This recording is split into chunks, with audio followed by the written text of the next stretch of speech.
Hallelujah. Praise the Lord. Welcome to the live stream tonight. We're going to praise the Lord, glorify the name of the Lord. Okay, shall all prepare our hearts to worship the Lord. Hallelujah. நாம் சேர்ந்து ஆண்டவரை துதிப்போம். இந்த நல்ல அருமையான நேரத்துக்காக கர்த்தருக்கு ஸ்தோத்திரங்களை ஏறெடுப்போமாக. ஹalleluya. உந்தன் நாமம் மேன்மை போல் வேறொரு நாமம் இல்லையே. உந்தன் நாமம் மேன்மை போல் வேறொரு நாமம் இல்லையே.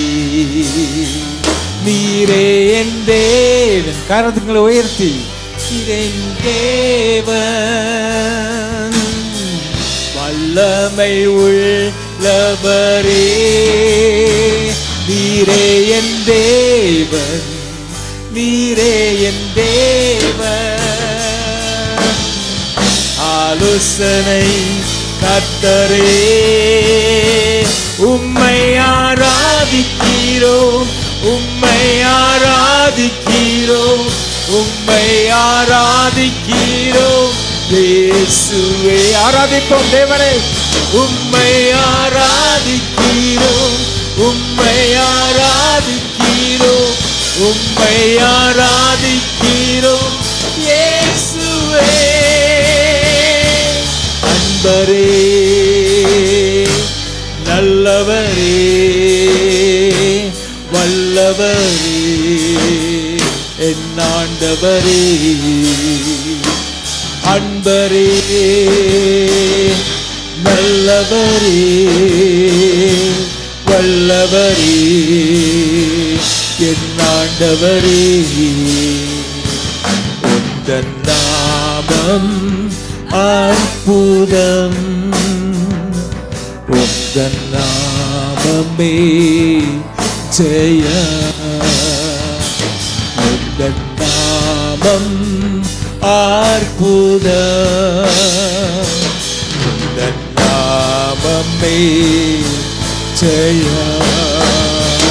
நீரே என் தேவன், நீரே என் தேவன், வல்லமை உள்ளவரே.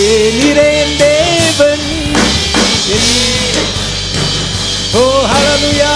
நீரே என் தேவன் அப்பா. ஆலோசனை கர்த்தரே. உம்மை ஆராதிக்கிறோம், உம்மை ஆராதிக்கிறோம், உம்மை ஆராதிக்கிறோம் இயேசுவே.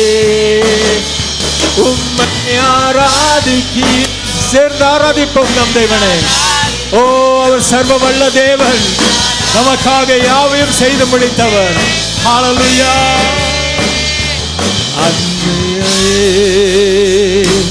நல்லவரே, அவர் நல்லவர் வல்லவரே என் ஆண்டவரே. அன்பரே நல்லவரே வல்லவரே என் ஆண்டவரே.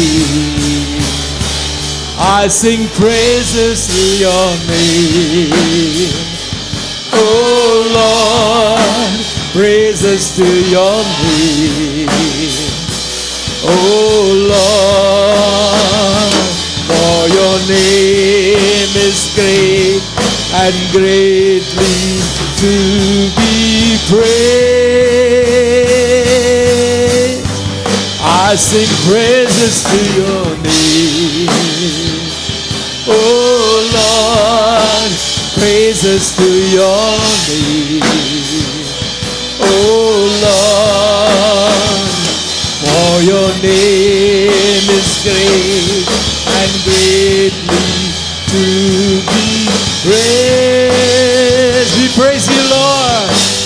I give glory to your name, oh Lord, glory to your name, oh Lord, for your name is great and greatly to be praised.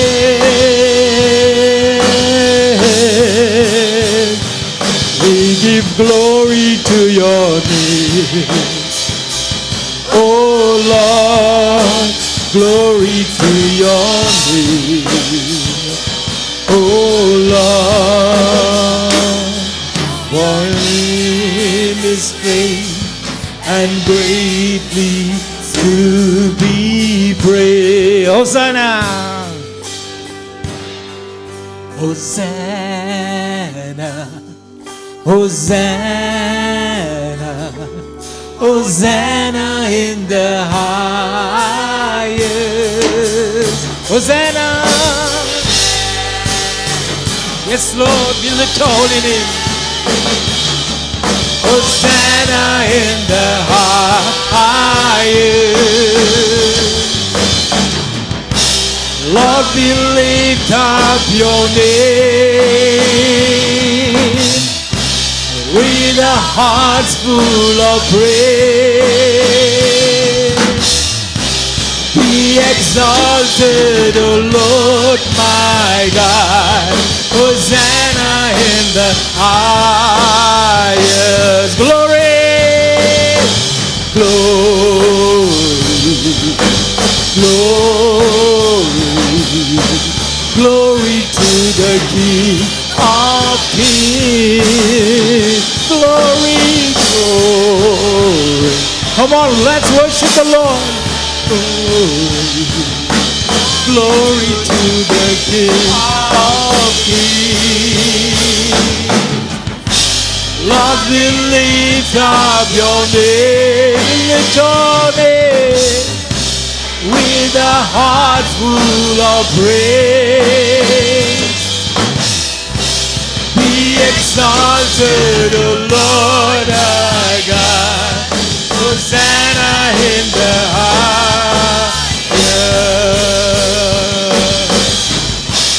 Lord, we lift up your name with a heart full of praise.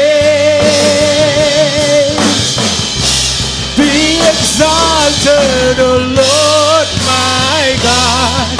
Hosanna in the highest.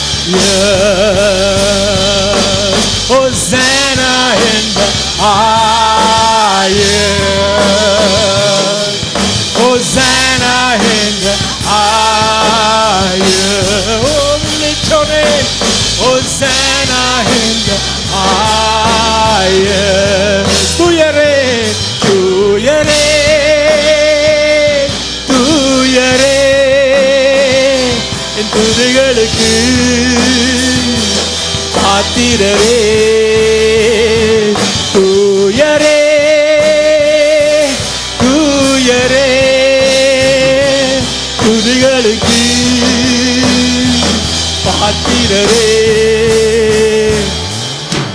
ஜெயம் கனம் மகிமையெல்லாம் ஒருவருக்கே செலுத்துகிறோம்.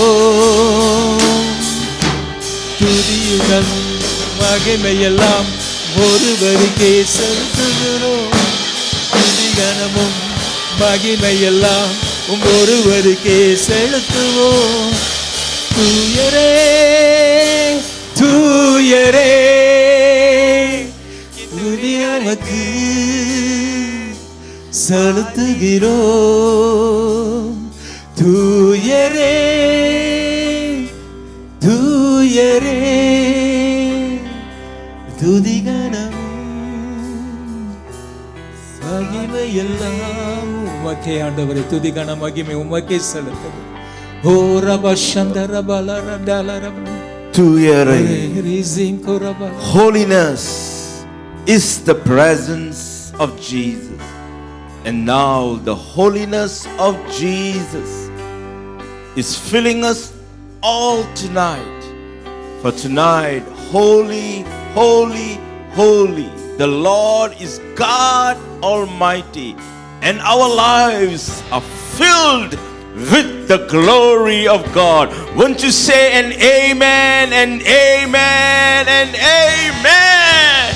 Hallelujah. Welcome to Jesus My Rock Passion Week. You know, these 3 days has been awesome, and we have come to the third day.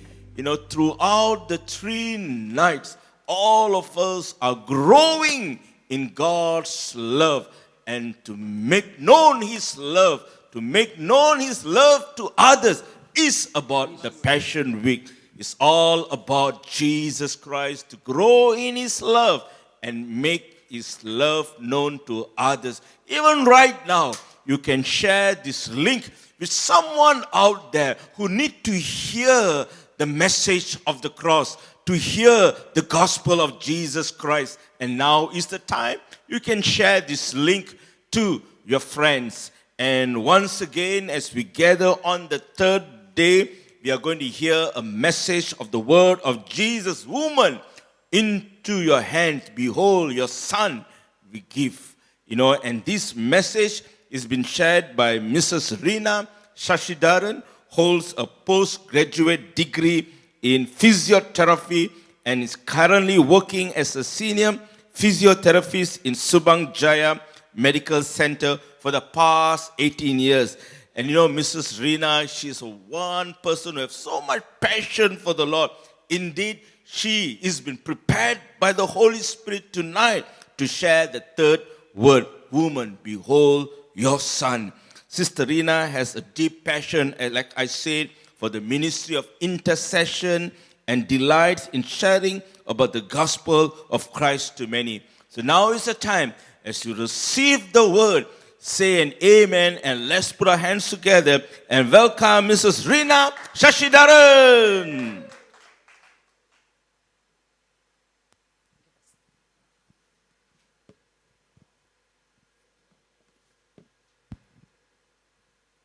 Shalom, church, and to those of you all are joining us from a live stream. I would like to thank my Lord and my Savior Jesus Christ for the opportunity given to preach His third word on the cross. And I also would like to thank Shepherds of Jesus, My Rock Church, who has had a lot of confidence in me that I will be able to deliver what God has spoken to me through my times of meditation. And are you guys having a good day today? So it is such a privilege to be in the house of the Lord and speaking to the body of Christ. And when Pastor Jason actually called me and told me that, you know, this is what he wanted me to be teaching us, giving a sermon about on this particular topic, I was very, very touched. Because many of you know that I've also just lost my mother in last year, December. And throughout my meditation of this third word that Jesus spoke on the cross, God has been comforting my own soul. And by the same comfort that He has comforted me, I hope to share some of the things that God has been speaking to me and laying in my heart. And before we go into the topic of the day, the word of the day, let's pray. Yeah? We worship You and we exalt You and we beautify Your name, Lord Father.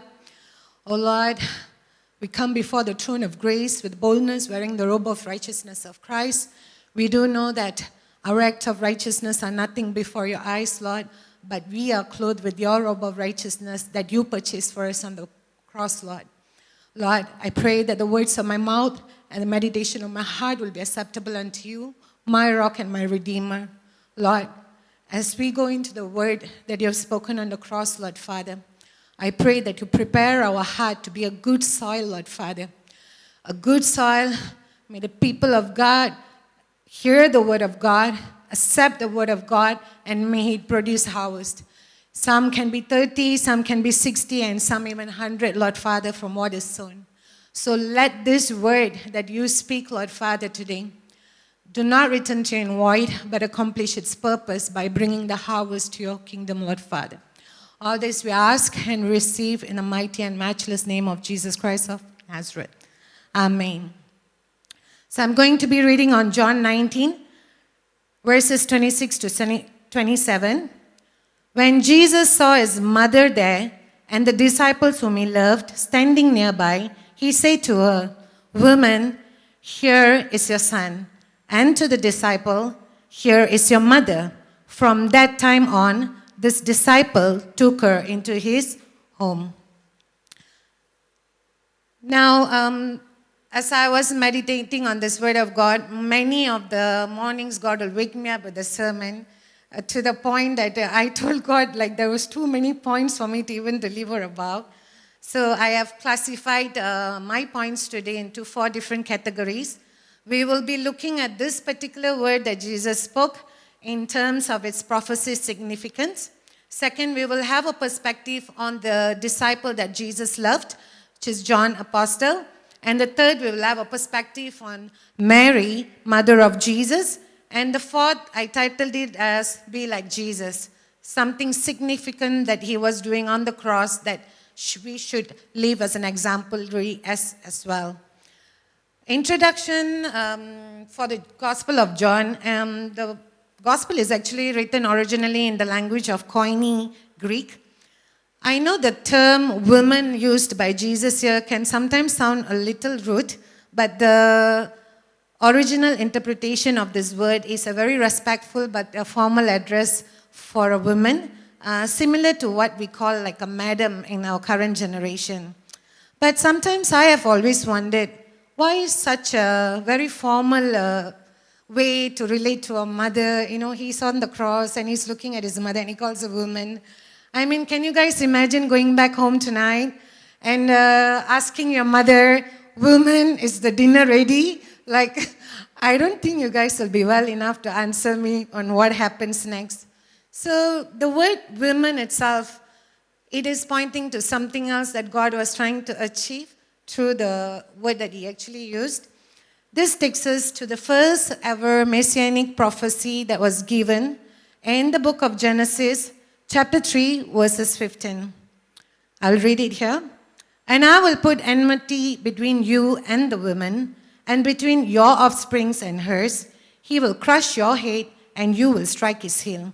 This is a word God was speaking to the serpent. This happened right after Adam and Eve's disobedience in the Garden of Eden. This was the exact moment when Jesus was speaking this word. It is an exact moment where this messianic prophecy was slowly unfolding. So the word woman here is very significant because it serves as a reminder for what God has already spoken in the beginning, even before anything even happened. And what does it mean by the enemy will strike his heel? This is actually referring to the word crucifixion, where Jesus was actually being crucified on the cross. And the end result, there is a Savior that will be born of a seed of a woman that will actually crush the enemy's head. This is what it signifies. And as we can see that this is actually unfolding right before our eyes on the cross as well. And how do we know this? In Hebrew 2, verses 14 says, "Since the children have flesh and blood, he too shared in their humanity, so that by his death he might break the power of him who holds power of death, that is the devil." This clearly actually indicates that the head of the serpent was crushed by what Jesus did on the cross. And again, God's redemption plan for human beings is also reconfirmed in Galatians chapter 4, verses 4 to 5, where it says this, "But when the set time had fully come, God sent his son, born of a woman, born under the law, to redeem those under the law, that we might receive adoption to sonship." Amen. And praise God. So church, how does this be applicable for us as a body of Christ? Isn't it wonderful we serve a God who is the beginning and the end? He is the Alpha and the Omega. What he prophesied, what he told in the beginning, he fulfilled through his son on the cross. And nothing actually catches him by surprise. The crucifixion, the enemy thought he had won, but this was God's plan all along. Amen. And secondly, we as the body of Christ, how many of us always live in fear of warfare, always live in fear of the enemy's tactics and his schemes. We are very familiar with the enemy's ways as well. I've heard of many people talking about I'm under severe warfare, I'm under severe witchcraft and all that. But the truth, this word that Jesus spoke on the cross, serves as a reminder for us that the enemy is actually a defeated foe. He does not have power. Our Lord has crushed his head on the cross just as what he has promised. Hallelujah. And now I am going back to my second point. We are going to have a perspective on the Apostle John, the disciple whom Jesus loved. Now imagine the scenery at the feet of Jesus on the day of his crucifixion. All the disciples who were with him, who saw his miracles, who saw all the providence, who had such a glamorous lifestyle in the days of Jesus, everyone fled the scene. There was one disciple who told the Lord, even to the point of death, I will never leave you. And Peter denied Jesus not once, not twice, but 3 times. And then there was a disciple who was in charge for the treasury that they were collecting for the ministry. And he betrayed the Lord for 30 coins of silver. And he has fled the sin. And he has already committed suicide as well, as what the word of God says. But there's this one man, one disciple standing at the feet of Jesus, the Apostle John. What an act of faith. To be there alone when everyone has fled, what an act of faith. Now, he was not just a person who demonstrated act of faith or love for the Lord, but he was also the doer of the word of God. As we can see from John 19, that the moment the Lord spoke the word of God says, from that time on, this disciple took her into his home. No questions asked, no argument, no give and take there. What the Lord has said, he did it. It comes to as a reminder for us, church, that according to John 14:21, whoever has my commands and keeps them is the one who loves me. The one who loves me will be loved by me, and I too will love them and show myself to them. What a wonderful word of God. Are we just sitting in the church, listening to the word of God and thinking that this is enough? Are we quick to obey when the Lord commands? This is a point that we can ponder into. Now, in the third, as in a point, when you look at John, he was rewarded very differently compared to the other disciples in the Bible. And we do know that our God is a God who rewards faithfulness. The book of Revelation was revealed to this particular disciple. The past, the present, the future, everything in the land of island of Patmos, God revealed this to the John apostle. And the reason was simply for his faithfulness. So church, are you the only one standing at the feet of Jesus in your family? Has everyone fled? Has everyone given up? Has everyone let go of the promises of God in your own family? Hear the word of God to you today. Hebrews 13 verses 5. Never will I leave you, and never will I forsake you. Amen. Are we claiming to love God and offering our shallow worship and attending church as just a routine thing that we do on Sundays? Do we delay obeying the word of God? Let us hear from the word of James chapter 1 verses 22, which says, do not merely listen to the word and so deceive yourself. Do what it says. And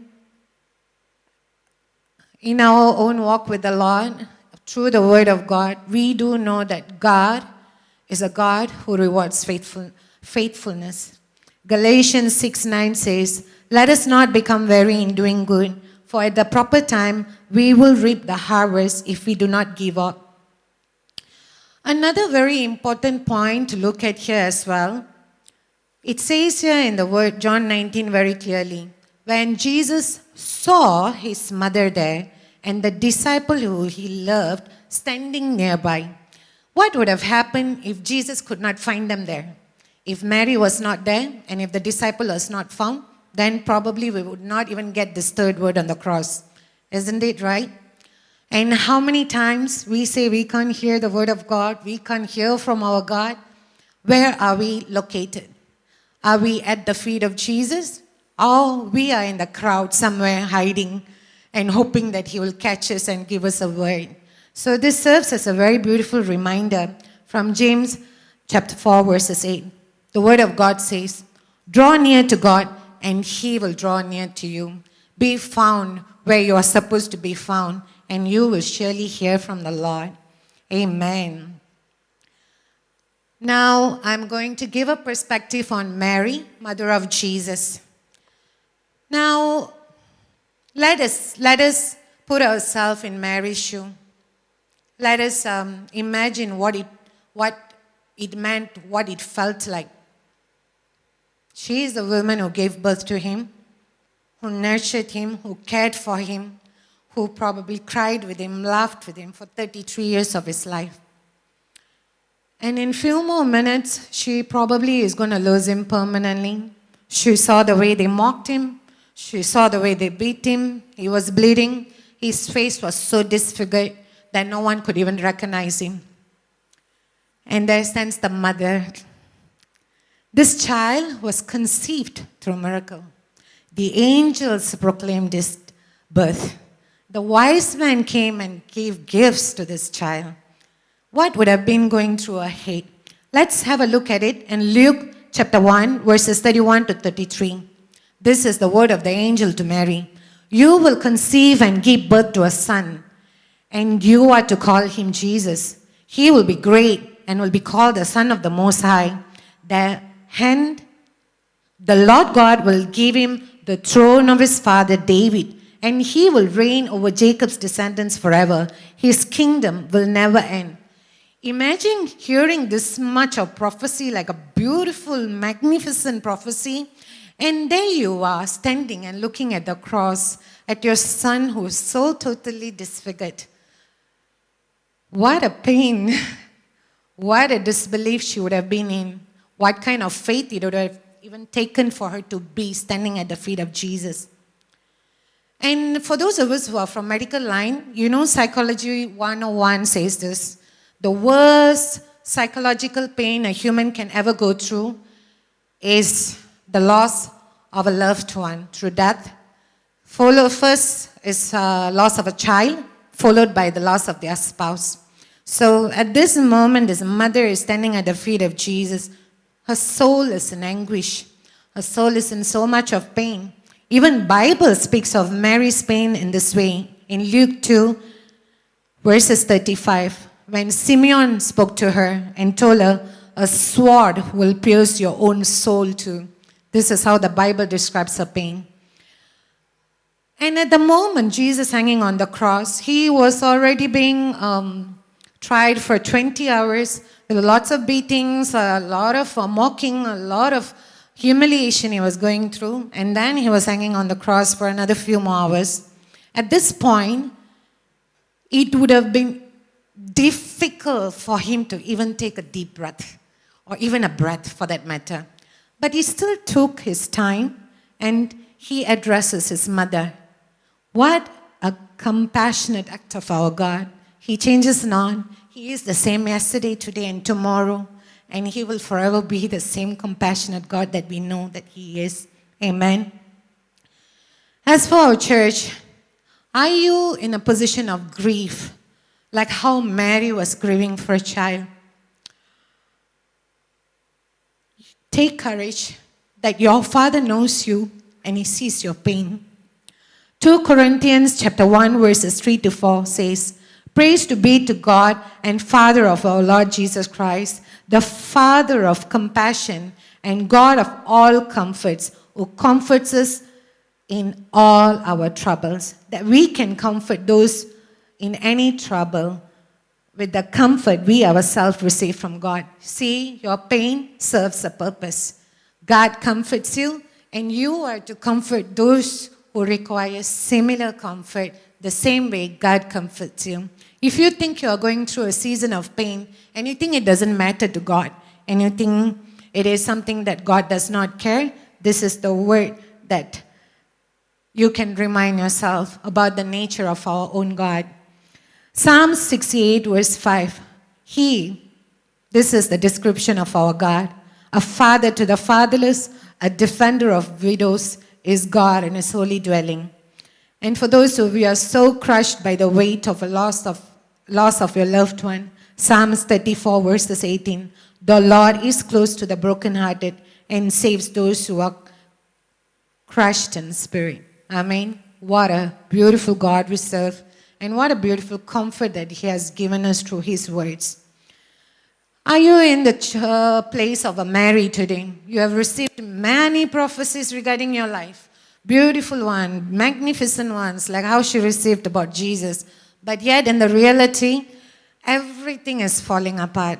Is that how you are looking at your life today? Let us encourage ourselves with a word from Isaiah 55, verses 8 to 9. For my thoughts are not your thoughts, neither are your ways my ways, declares the Lord. Now you see, tears may come in the night, but the joy of the Lord comes in the morning. That's the word of God. Mary did not know back then that the resurrection day was on its way. This is how God works. People say God works in mysterious ways. It is just that His thoughts are not our thoughts, and His ways are not our ways.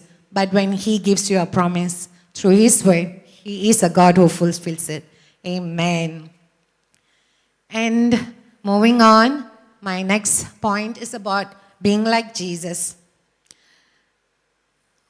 God lived a human life on earth. He actually set an example of what kind of life that He wished for us to live as well. The word of God says in 1 John 4:17, as He is, so we are. We are to follow the example of Jesus. Jesus demonstrated for us what does accountability means and what does taking responsibility mean through the words that He spoke on the cross, the third word, regarding the responsibility towards His earthly mother. Now, if He did His earthly duties, then what excuse do we have? So I'm going to be reading from the book of Ephesians, chapter 5, regarding some of the obligations that we have on this earth, as what mentioned by our Lord. To the wives in our church, when is the last time you submitted to your own husbands? Listen to the word of God in Ephesians chapter 5, verses 22. Wives, submit yourself to your own husband as you do to the Lord. To the husbands of Jesus My Rock Church, when is the last time you loved your wife unconditionally? Listen to the word of God in Ephesians chapter 5, verses 28. In this same way, husbands ought to love their wives as their own bodies. He who loves his wife loves himself. To the children in GMR, when is the last time you actually obeyed your parents? Let us turn to Ephesians chapter 6, verses 1 to 3. Children, obey your parents in the Lord, for this is right. Honor your father and mother, which is the first commandment, with a promise, so that it may go well with you and that you may enjoy long life on earth. And parents, we do have obligations as well. To the parents of GMR, when is the last time you disciplined your children in love? Listen to the word of God in Ephesians chapter 6, verse 4. Fathers, do not exasperate your children. Instead, bring them up in training and instruction of the Lord. And to the church, when is the last time you visited the widows and the orphans? James 1:27. Religion that our God Father accepts as pure and faultless is this: to look after orphans and widows in the distress, and to keep oneself from being polluted by the world. So, church, let us be like Jesus, for even at one point of his death, he did complete his earthly duties. So we should be aiming to do the same as well. So I would like to ask the worship team to come forward as well so that we can move along.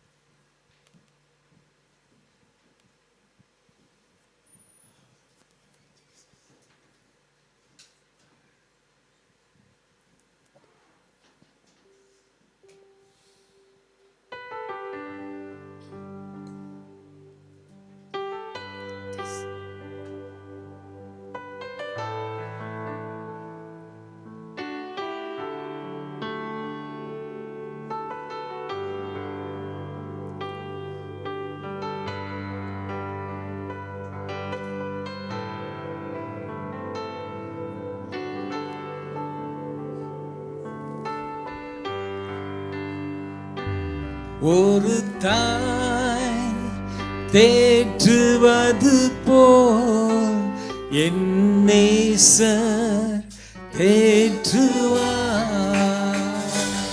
ஒரு தாய் தேற்றுவது போல் என் நேசர் தேற்றுவார். மார்போடு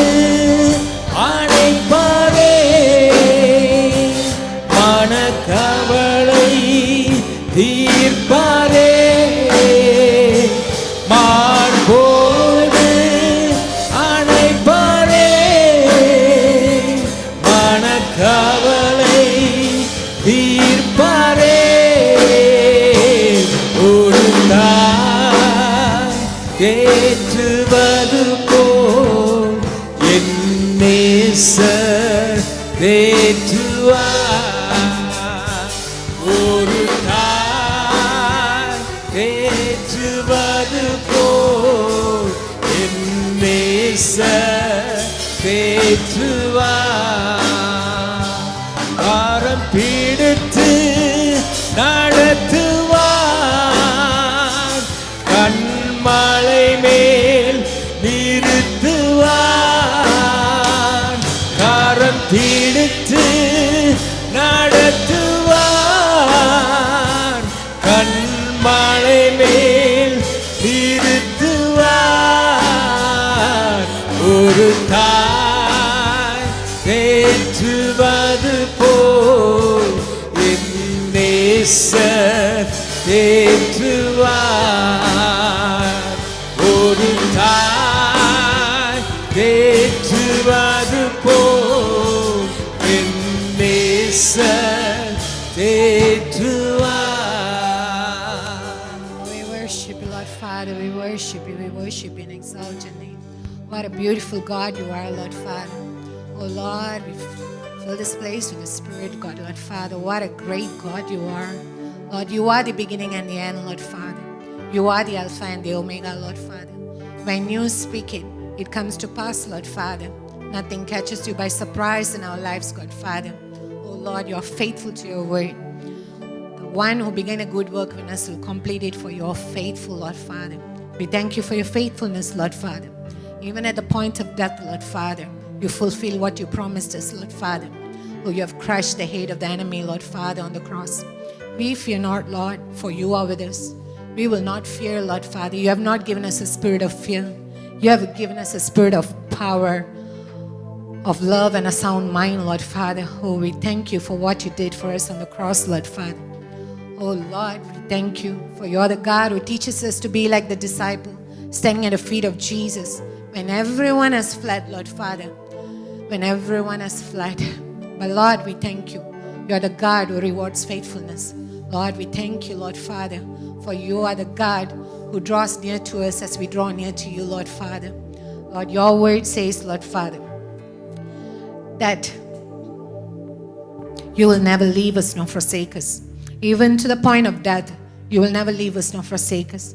Oh Lord, we thank you, Lord Father, for those of us who have been merely just having a shallow worship and having church attendance, Lord Father. We pray, just like this Apostle John, we will not just be the one who hears the word of God, but we will be the doer of the word of God, Lord Father. Oh, you give us the grace, Lord Father. We thank you for speaking to us through your words, Lord God.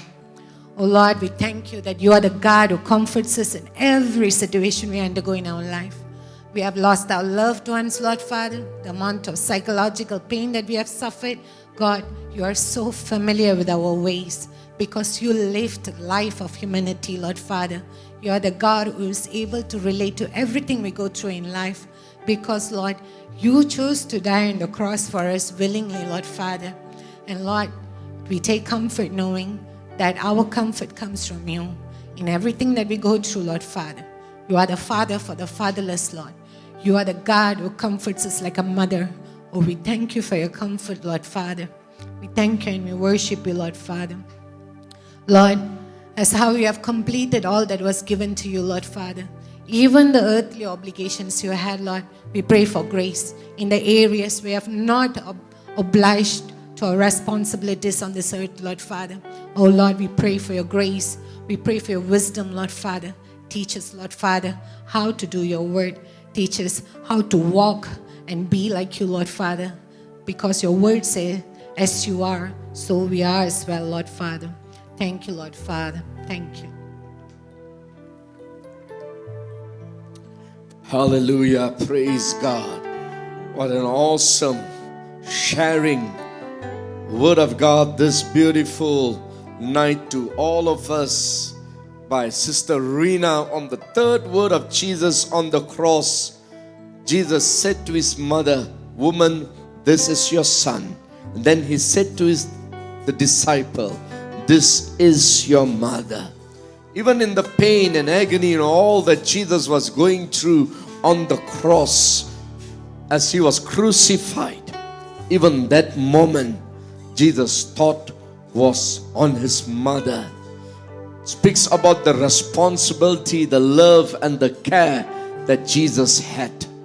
And my dear brothers and sisters, even as you go through that process, maybe you feel you're alone, maybe you feel that you're going through the suffering, or maybe there's a pain or agony and nobody cares, nobody is there, and loneliness hit you. Even some of you are watching online right now. I want to encourage you as how Sister Rena has shared to that word. You are not alone. Jesus is with you. If he cared for his mother, he cares for you. Hallelujah. He loves you so much. You may not feel, you may not know, but I want you to know he's watching over you. He's embracing you. His angels surround you. And Jesus says, "I am with you." Hallelujah. And so be encouraged this night. Maybe you missed someone, you lost someone, a father or mother, loved ones that are very close or dear to you, no more living or has gone to be with the Lord. I want to encourage you. In this journey, the Lord journeys with you. He knows everything. Hallelujah. That's why we have a wonderful Heavenly Father who loves us so much. Hallelujah. And His love for you cannot separate. His love for you is everlasting. His love for you is so pure. Hallelujah. That Jesus loves you. Hallelujah. And so we praise God for the wonderful word that came forth. I'm sure you've been blessed. I'm sure you've been touched. And even right now I can just feel the love of Abba Father. The love of Jesus is just saturating and touching where you are. Maybe you may feel so many things in your mind and your heart, but I want you to know Jesus knows everything about you. He loves you. He cares for you. He is for you and He is with you. And where you are this night, I pray, may you be touched by the presence of God. May the hand of the Lord Jesus comes upon you, and may the Lord embraces you. And I want you to know you are not alone. The Lord is with you. Hallelujah. Amen. Hallelujah. Praise God. Amen. Thank you, Lord, once again for Sister Rena who brought the third word, O Lord. Truly, we are so blessed, and we can see, O Lord, Father, even as she bring that word, O Lord, that word came forth with power. The word came out by the inspiration of the Holy Spirit. And I know you're going to use your daughter Rena more greater, more powerful, more wonderful, O Lord Jesus. And you're going to do more greater things in her life. And also, Lord, together with the husband Sashi, O Lord Father, we thank you. You will bless both of them, O Lord. Bless their life, bless their career, bless all that you have in store. And more than that, they're going to serve you more greater than before. In Jesus' name, amen. Hallelujah. Wow. What an awesome word that we heard this beautiful night. Hallelujah. Amen. To hear the revelation and the secret that we have heard from the scripture as Sister Rena have shared. Hallelujah. Amen. So praise God. I'm sure you've been blessed. Don't forget, tomorrow night as we come again to hear the fourth word of Jesus on the cross. What is the fourth word? Don't forget, hallelujah. As you tune in, you are going to understand the secret that Jesus said on the cross on the fourth word, according to Matthew 27 verse 46 or Mark 15 verse 34. My God, why have you forsaken me? So don't forget, 8 to 9 o'clock, share the link and come and join. I'm sure we're going to be blessed. Hallelujah. Amen. So see you tomorrow again at 8 o'clock, coming together. Let's worship, hear the word of God, and receive His impartation. God bless you. God be with you. Thank you, worship team. Thank you, Sister Rena, and all that are connected. God bless you. We'll see you tomorrow night once again. Shalom and God bless. Hallelujah.